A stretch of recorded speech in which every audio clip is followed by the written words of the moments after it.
Well, let's move on to the broader picture between the U.S. and China as they're gearing up for more trade talks this month as American companies are continuing to push for reform on issues like intellectual property theft.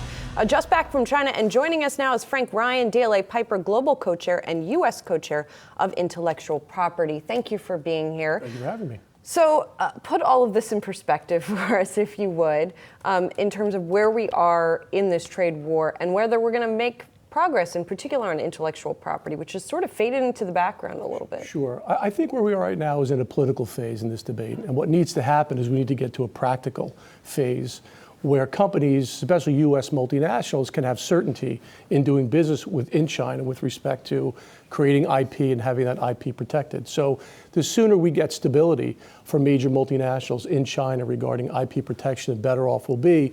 And the solution to it is not a political solution. I want to put this in context for the people watching. First of all, your firm is the second largest law firm globally. Yes. You're going to be taking over in 2020 the domestic operations. You're going to be in charge. And you talk one-on-one with members of the Chinese government about these issues. What are they telling you? They're concerned about these issues. I mean, keep in mind that the Chinese government and the Chinese economy has companies that are becoming more and more innovative themselves. So they want IP protections.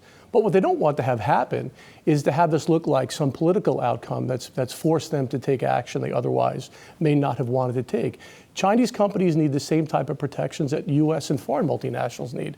You need to know that your trade secrets are being protected, that your patents are being protected, that there is a mechanism, an architecture for you domestically that will allow companies to seek redress in the circumstance where their IP is not being protected. So if not a political solution, then what does the solution look like? So you have a timing question to this in part. In the U.S., in Australia, in Canada, in the EU, you have developed architecture. You have courts, you have practitioners that have been engaged in protecting IP for many, many years. There's a timing element to this where we need better laws in China, and we need to have circumstances where we see even selective prosecutions in China, where companies that absolutely violate trade secrets, steal IP, are called to account. We need to see criminal indictments and other claims. But the Chinese government said they were doing this, Frank, over the years, and they haven't lived up to their promises. I mean, President Trump is 100% right about that. So why should we believe that they're going to move the needle now? I think the use of the tariffs this way has been helpful to call attention to the problem. One of the things we're seeing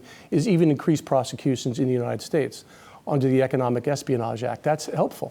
I think this type of pressure is the type of pressure you want to see as long as there are practical outcomes, as long as there are mechanisms that materialize as a result of negotiations between the U.S. and China. What I heard you just say is the use of the tariffs has been appropriate, and we should follow up with this because imports fell for a fourth straight month out of China in August. They dropped to, 5.6%.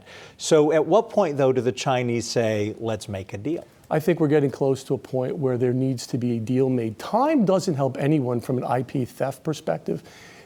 What's gone on from a technological perspective now is that when technology is stolen, the ability to distribute it and commercialize it globally very rapidly is something we've never seen before, not at this pace. So I think from a purely IP perspective, the sooner a deal gets put together, the better.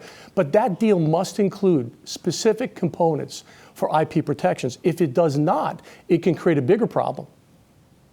So, but all of this it assumes sort of credibility on both sides. It assumes good faith on both sides, kind of to Andy's point here. When you were there on the ground in China, were you seeing that kind of good faith or that kind of receptiveness to enacting some of these changes that you're talking about? There's a receptiveness to discuss IP protections. There's no question about it. But it's also viewed on the ground right now as a political hot potato. People do not feel as if the administration necessarily has the interests of Chinese companies in the U.S. administration, Chinese companies in the forefront of their mind. They don't. So part of this is viewed as a political fight right now on the ground. So how does the U.S. craft, in any negotiation, you want to have an exit for your other side? What's the exit that allows the Trump administration to declare victory and come back to all of us who they said it was about IP protection what I've heard you say is we're not going to get IP protection in this whatever deal is going to emerge. I think what you need, again, you need additional laws on the books with respect to protecting IP. You also need prosecutions. There are certainly targets right now out there that the Chinese government could go after, Chinese companies, to prosecute as a result of IP theft. And coming out of the negotiation, there must be clear, objective factors with regards to protecting IP that are on the list, that are part of the consideration and negotiated resolution. Frank, thanks for coming in. Frank Ryan of DLA Piper. Thank you all Appreciate it. very much. Thank you.